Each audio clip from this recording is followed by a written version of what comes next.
Se on mun hevonen. Anni Malmberg. Naskali. Veikko Naskali.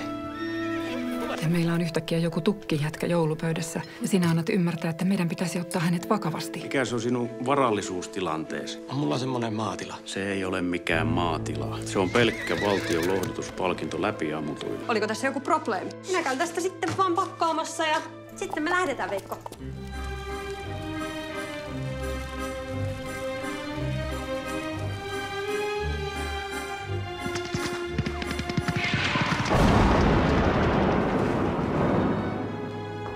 Orpo se on ja yksinäinen ja rikki ammuttu. Mutta pahaa se ei ole. Mä tein tässä ilman sippuun